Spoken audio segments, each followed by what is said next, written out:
देखो, आज की क्लास में हम लोग एक और थ्योरम डिस्कस करने जा रहे हैं। ठीक है। थ्योरम आपके पास कुछ इस प्रकार से है कि अगर आपके पास एक रोम्बस है तो उस पर्टिकुलर रोम्बस के जो डायगोनल्स होते हैं वो पर्टिकुलर डायगोनल्स परपेंडिकुलर बाइसेक्टर होते हैं एक दूसरे के। ठीक है। वैसे तो ये रोम्बस की अपने आप में एक बहुत ही ज़्यादा इम्पॉर्टेंट प्रॉपर्टी है कि रोम्बस के जो डायगोनल्स होते हैं वो सिर्फ और सिर्फ आपस में बाइसेक्ट कर रहे हैं ऐसा नहीं होता है। ठीक है। सिर्फ और सिर्फ बाइसेक्ट कर रहे हैं ऐसा नहीं होता है। वो बाइसेक्ट करने के अलावा वो परपेंडिकुलर भी होते हैं। ये उससे भी ज़्यादा इम्पॉर्टेंट चीज़ है। तो कैसा है, इस पर्टिकुलर थ्योरम को दो तरीके से प्रूव किया जा सकता है। एक है प्रॉपर तरीके से आप कॉन्ग्रुएंसी का इस्तेमाल करिए, है ना, कॉन्ग्रुएंसी को आप अप्लाई करिए। वाया कॉन्ग्रुएंसी आप ये प्रूव कर सकते हैं कि जो डायगोनल्स हैं आपके रोम्बस के वो क्या हैं, परपेंडिकुलर हैं एक दूसरे के। एज वेल एज आप ये भी प्रूव कर सकते हैं कि दोनों के दोनों डायगोनल्स क्या करते हैं, बाइसेक्ट करते हैं, जो कि मैंने ऑलरेडी प्रूव करवाया हुआ है। जो एनसीईआरटी की एक्सरसाइज है, आई थिंक उसका क्वेश्चन नंबर 2 है जहाँ तक मुझको याद आ रहा है। बट अभी कैसा है, तुम लोगों की जो किताब है महाराष्ट्र स्टेट बोर्ड के सिलेबस की, अगर मैं उस किताब को एज अ रेफरेंस लेकर चलूँ तो इस पर्टिकुलर थ्योरम को उन्होंने with the help of congruency proof नहीं करवाया है। ठीक है, उन्होंने उसको with the help of congruency proof नहीं करवाया है। उन्होंने फिर किसका इस्तेमाल किया है इस पर्टिकुलर चीज़ को प्रूव करवाने के लिए? आपकी किताब ने इस पर्टिकुलर थ्योरम को प्रूव किया है with the help of one theorem which you have studied in triangle chapter.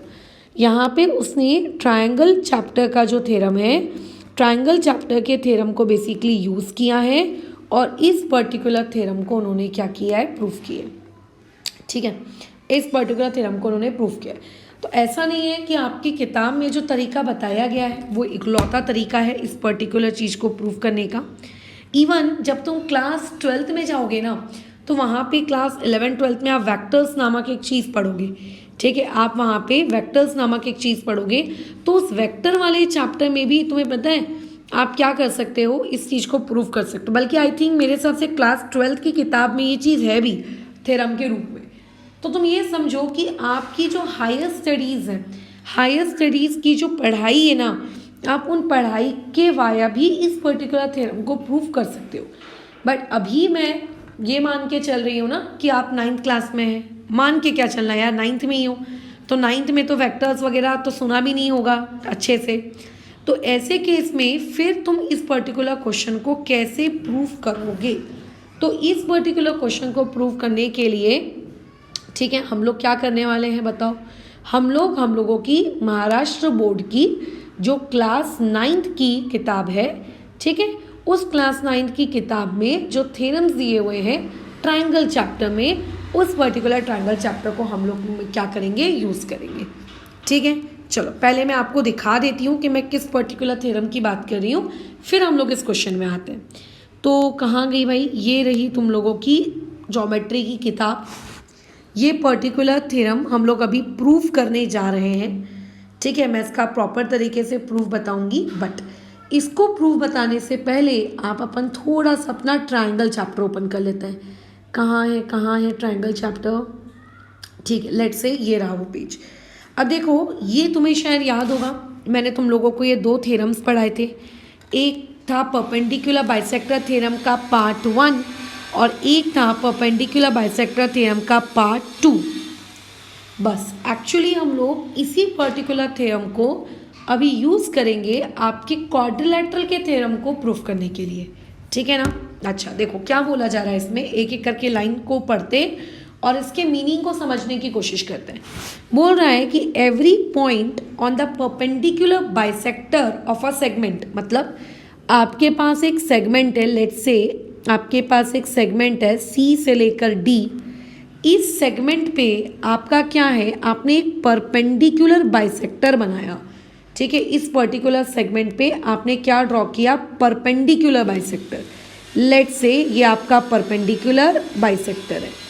अगर ये एक परपेंडिकुलर बाइसेक्टर है तो यहाँ पे तो एक 90 डिग्री क्रिएट हो रहा होगा और दूसरा इसके दो इक्वल पार्ट्स हो रहे होंगे, है ना, इसके दो क्या हो रहे होंगे, इक्वल पार्ट्स हो रहे होंगे।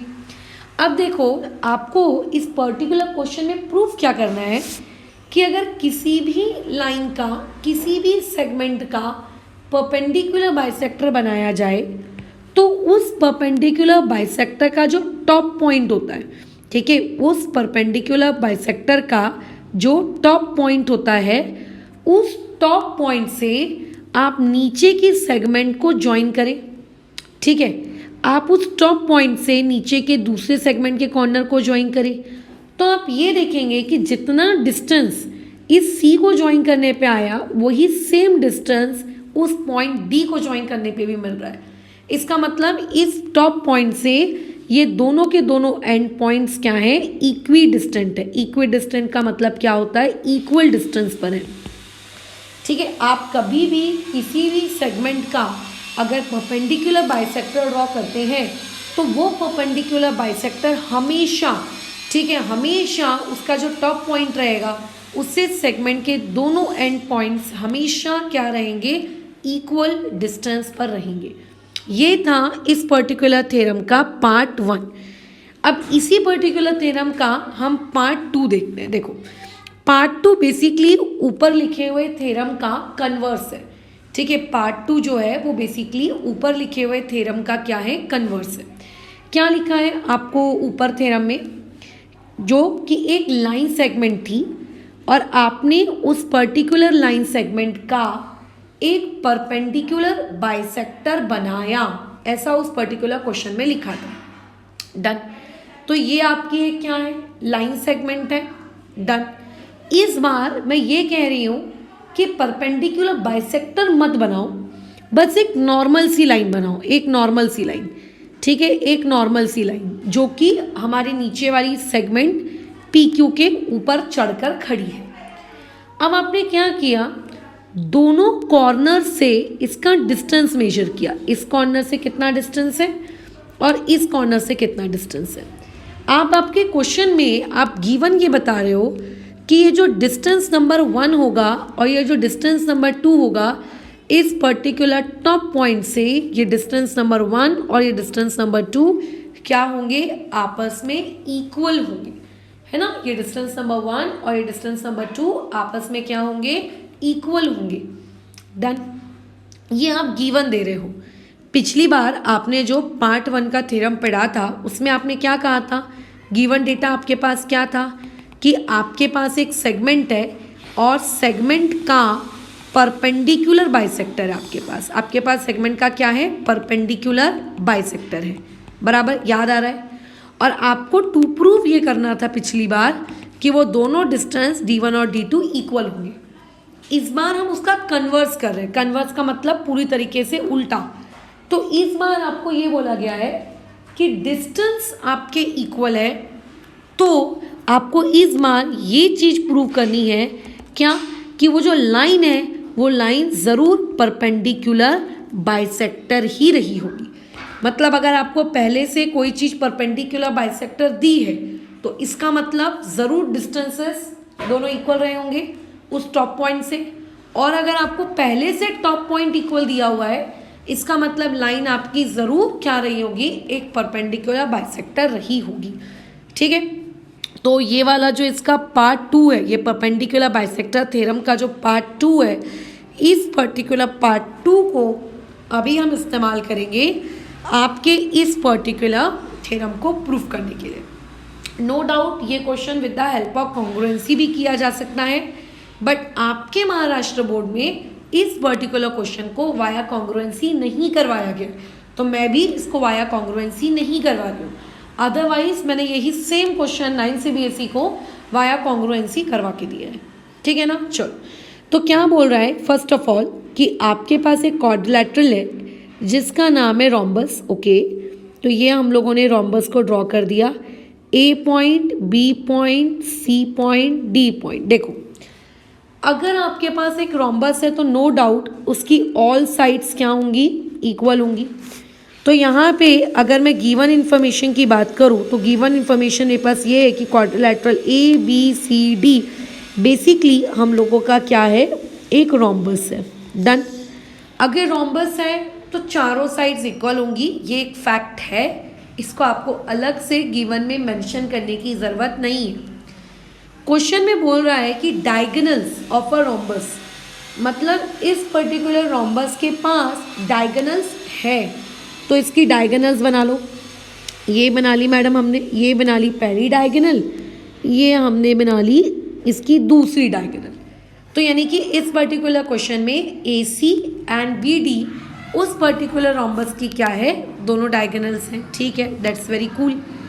अब हमको इस पर्टिकुलर क्वेश्चन में टू प्रूफ क्या करना है, उस टू प्रूफ पे अपना दिमाग केंद्रित करते हैं, फोकस करते हैं। तो देखो, इस पर्टिकुलर क्वेश्चन में आपसे ये बोला जा रहा है कि perpendicular bisector of each other, मतलब अगर ये दोनों की दोनों डायगोनल्स इस पॉइंट O पर इंटरसेक्ट करती हैं, अगर ये दोनों की दोनों डायगोनल्स इस पर्टिकुलर पॉइंट O पे इंटरसेक्ट करती हैं, तो पहली बात, ये वाला AC और वो वाला BD आपस में परपेंडिकुलर होंगे।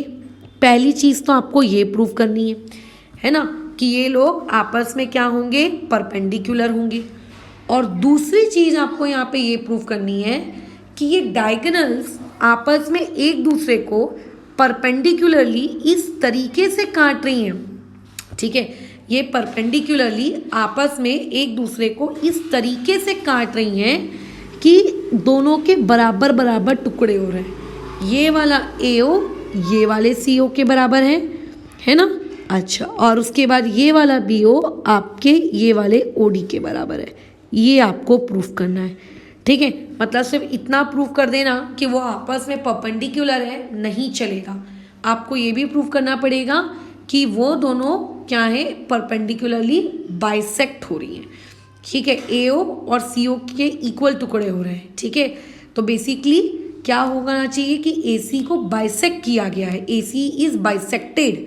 अब किसने किया है वो तुम्हारा इंटरेस्ट नहीं है, बाइसेक्ट हो रही है कि नहीं हो रही है वो बात खत्म करो, है ना।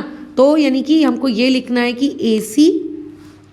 अगर AC के दो टुकड़े हो रहे हैं तो हमको ये लिखना है कि BD is the bisector of AC, वो हमारे AC का बाइसेक्टर है। और अगर आपके BO इक्वल टू OD, अगर ऐसे में दो टुकड़े हो रहे हैं तो आपको ये प्रूव करना है कि ज़रूर उस AC ने उस BD को क्या किया होगा, बाइसेक्ट किया होगा। यानी कि AC is the bisector of BD। AC क्या है, BD का बाइसेक्टर है। ठीक है, तो बेसिकली आपको ये दो चीज़ें इस पर्टिकुलर क्वेश्चन में प्रूव करनी है, जो कि मैं अगेन बता रही हूँ, कॉन्ग्रुएंसी के कंसेप्ट से भी हो सकता है। ठीक है ना, आप लोगों के जो क्या कहते हैं वेक्टर्स हायर क्लासेस में अगर आप पढ़ेंगे उससे भी किया जा सकता है, क्लास 12 के कंसेप्ट से। और नॉर्मल जो आपने अपने ट्रायंगल चैप्टर में पढ़कर रखा है, इस पढ़े हुए चीज़ को भी किया जा सकता है। ठीक है ना, ओके। अब कैसा है इस क्वेश्चन को मैडम करे कैसे, तो फिलहाल ना आप इस क्वेश्चन को सॉल्व करने के लिए सिर्फ इतना पार्ट आप विजुअलाइज करिए, सिर्फ इतना पार्ट जिसको मैं ब्लू शेड कर रही हूँ ना, सिर्फ इस ब्लू शेडेड वाले पार्ट का विजुअलाइजेशन आपको करना है ओनली। बाकी आप कुछ भी विजुअलाइज मत करिए, सिर्फ आप उस ब्लू वाले पार्ट को विजुअलाइज करिए। Right, okay. तो क्या है आपके पास, आपके पास है एक ट्रायंगल ADB। इस ट्रायंगल ADB में आप इस A पॉइंट को अज्यूम करिए। चलो मैं एक काम करती हूँ, अलग से ड्रॉ कर देती हूँ, ओरिजिनल डायग्राम में गंदगी करने से बेटर है। यहाँ A पॉइंट, यहाँ B पॉइंट, यहाँ पे D पॉइंट, और ये मैंने ड्रॉ कर दिया लेट से यहाँ पे O पॉइंट, है ना, लेट से यहाँ पे O पॉइंट। अब इस A पॉइंट को मैं मेरा क्या मान के चल रही हूँ, इस A पॉइंट को मैं मेरा टॉप पॉइंट मानकर चल रही हूँ। ठीक है, इस A पॉइंट को मैं मेरा क्या करके चल रही हूँ, टॉप पॉइंट मान के चल रही हूँ। ठीक है, क्वेश्चन के अकॉर्डिंग ये वाला AB और ये वाला AD आपस में इक्वल होंगे। क्यों इक्वल होंगे बताओ, क्योंकि मैडम वो तो रोम्बस की साइड्स हैं, इक्वल होना उनका संवैधानिक हक है। राइट, तो हम यहाँ लिख सकते हैं कि सेग AB जो है आप लोगों का कॉन्ग्रुएंट होगा किसके, सेग AD के, और इसका रीज़न आपको लिख सकते हो sides of a rhombus. Just ज़्यादा लिखने की ज़रूरत नहीं है, ज़्यादा बोलने की ज़रूरत नहीं है, डायरेक्ट आप यहाँ लिख दीजिए साइड्स ऑफ अ रोम्बस। ठीक है, ये क्या है, रोम्बस के साइड्स हैं। डन। अच्छा, अभी हमने देखो, अच्छा और उसके अलावा एक और चीज़ देखो, ये जो आपने BD ड्रॉ किया, इस BD को अपना एक सेगमेंट की तरह देखो, BD को एक सेगमेंट की तरह देखो। और जस्ट अभी तुम लोगों को मैंने वो याद करो, क्लास स्टार्ट होने से पहले ट्रायंगल चैप्टर में ले जाकर वहाँ पे थ्योरम रीड करवाया है, ताकि तुम्हें आइडिया रहे कि मैं किस पर्टिकुलर थ्योरम की बात कर रही हूँ इस क्वेश्चन को सॉल्व करने के लिए। ऐसा नहीं लगना चाहिए ना कि हाँ कुछ तो बोल रही है बस पता नहीं है कि बोल क्या रही है, ऐसा नहीं होना चाहिए। तो याद करो, हमने अभी वो थ्योरम पढ़ा था कि अगर किसी भी लाइन सेगमेंट के टॉप पॉइंट से उसका डिस्टेंस D1 और उसका डिस्टेंस D2 अगर इक्वल आ जाता है तो इसका मतलब क्या होगा, इसका मतलब ये होगा कि ज़रूर वो लाइन, ठीक है, ज़रूर वो लाइन क्या है, एक परपेंडिकुलर बाइसेक्टर है।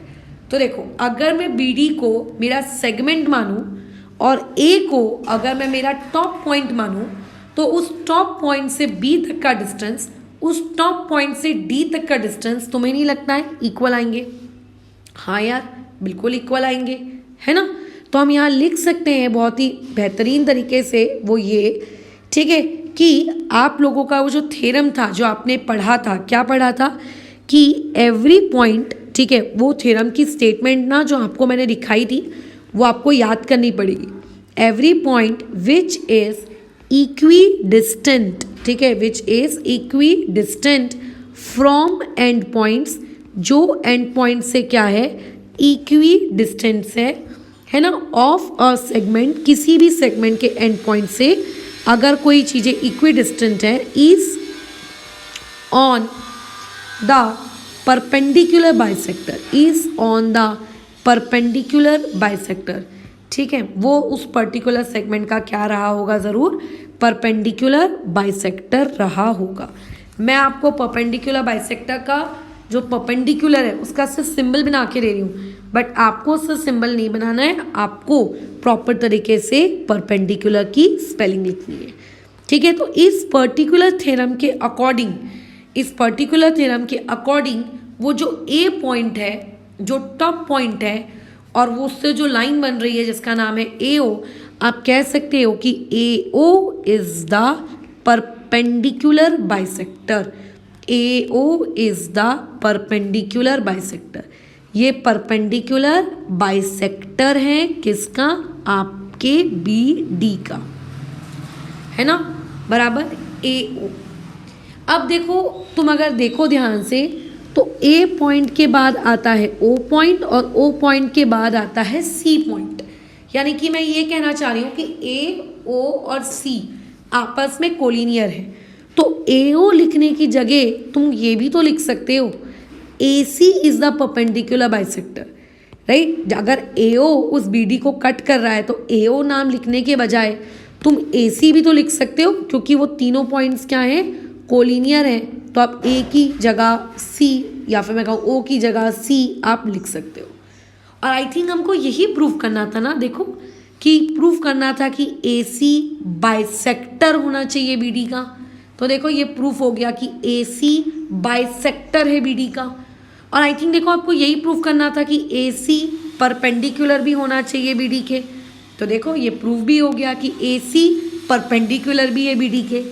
तो ये आपको जो चीज़ प्रूफ करनी थी, आपको दो चीज़ें प्रूफ करनी थी ना, उसमें से ये आपका पहला पार्ट प्रूफ हो गया, क्योंकि मैंने ये ब्लू कलर के ट्रायंगल की नज़र से चीज़ों को देखा, क्योंकि मैंने ऐसे ट्रायंगल को देखा। अब मैं चाहती हूँ कि चलो एक काम करो, ये वाला ट्रायंगल देखो, ये जो मैं अभी इस तरीके से रेड कलर से शेड कर रही हूँ ना, ये रेड कलर की शेडिंग वाला ट्रायंगल देखो, ये रेड कलर की शेडिंग वाला ट्रायंगल देखो। क्या नाम है इस ट्रायंगल का, ABC, है ना। अच्छा, तो ये हो गया आपका A पॉइंट, ये हो गया आपका B पॉइंट, ये हो गया आपका C पॉइंट। डन। अच्छा, यहाँ पे इसको आपने अगर ज्वाइन कर दिया तो ये O, ये वाला पार्ट और ये वाला पार्ट तो देखो इक्वली होगा। इस B पॉइंट को अपना टॉप पॉइंट मानकर चलो और इस पर्टिकुलर को अपनी लाइन सेगमेंट मान के चलो। तो इस हिसाब से आपके पास आ जाएगा in triangle A B C, ठीक है। अच्छा ओके, तो in triangle A B C आपका जो सेग ए बी है, ठीक है, ये कॉन्ग्रुएंट हो चुका है किसके, सेग आपके बी सी के। इसका रीज़न हम क्या देंगे, साइड्स ऑफ अ रोम्बस, ये रोम्बस की क्या है, साइड है। अब अगेन वही हमारा घिसा पिटा लॉजिक कि अगर वो दोनों इक्वल है तो ज़रूर वो पर्टिकुलर पॉइंट क्या रहा होगा, इक्वी डिस्टेंट रहा होगा, राइट, जो हम लोगों ने ऑलरेडी बातचीत की थी, है ना। तो इस हिसाब से आप लोगों का ये जो लाइन है जो ज्वाइन होकर बन रही है, कौन सी लाइन बन रही है, देखो ये जो बीओ बन रहा है, ये पर्टिकुलर बीओ आपका बेसिकली क्या है, परपेंडिकुलर बाइसेक्टर है किसका, एसी का। ये बीओ क्या है, परपेंडिकुलर बाइसेक्टर है किसका, एसी का, है ना। इससे ये प्रूफ हो गया कि yes my BO is the perpendicular bisector of AC. वो बीओ क्या है, परपेंडिकुलर बाइसेक्टर है किसका, एसी का। अगर बीओ को आप परपेंडिकुलर बाइसेक्टर कह सकते हो तो बीओ के बदले में आप बीडी को भी तो परपेंडिकुलर बाइसेक्टर कह सकते होगे ना। अगर आप बीओ को परपेंडिकुलर बाइसेक्टर कह सकते हो तो आप बीओ के बदले बीडी को भी तो परपेंडिकुलर बाइसेक्टर कह सकते हो, राइट। तो आप बीओ के बदले आपने क्या लिख दिया, बीडी लिख दिया, और वहाँ पे हम लोग रीज़न क्या दे देंगे कि आप लोगों का जो बी पॉइंट है, ओ पॉइंट है और जो डी पॉइंट है, ये तीनों के तीनों आपस में क्या है, कोलिनियर है ना। क्योंकि अगर पॉइंट्स कोलिनियर होते हैं तो इस तरीके से आप नाम को छोटा बड़ा कर सकते हो। एंड आई थिंक आपको यही चीज़ प्रूफ करनी थी कि बीडी जो है वो परपेंडिकुलर बाइसेक्टर होगा किसके, एसी के। Done, so we are done with it. हो गया हमारा ये सवाल यहाँ पे ख़त्म, है ना। तो देखो कितना प्यारा सा ये छोटा सा थ्योरम था, बट इट डजंट मीन्स कि ये पर्टिकुलर थ्योरम कॉन्ग्रुएंसी से नहीं किया जा सकता, उससे भी किया जा सकता था, बट हमने हमारी टेक्स्ट बुक में जो मेथड है उसको चूज़ किया है, ठीक है। अगर तुम कहोगे कि नहीं मैम कॉन्ग्रुएंसी से कैसे होता है वो भी बता दो, तो भाई मैं वो भी बता दूंगी, क्योंकि 9th CBSE को मैंने ऑलरेडी कॉन्ग्रुएंसी के हिसाब से ये चीज़ सिखाई है, ठीक है। बट ऑलरेडी अगर कुछ रिजल्ट्स आपने पहले की क्लासेस में प्रूव करके रखे हुए हैं तो उन रिजल्ट्स को यूज़ करने में कोई बुराई नहीं है ना। तो उससे हमारी चीज़ें आसान हो जाती हैं, हमें कॉन्ग्रुएंसी के झंझट में नहीं पड़ना पड़ा। यही सेम चीज़ अगर मैं कॉन्ग्रुएंसी से कराती तो 3 या 4 पन्ने की होती शायद, या उससे ज़्यादा भी। बट अभी देखो ये कितने आसानी से 2 स्टेप में कंप्लीट हो गया, और दोनों की दोनों स्टेप से, ठीक है। तो इसी के साथ हम लोगों के जितने भी क्वाड्रिलैटरल से रिलेटेड थ्योरम्स थे ये यहाँ पे समाप्त होते हैं, ठीक है।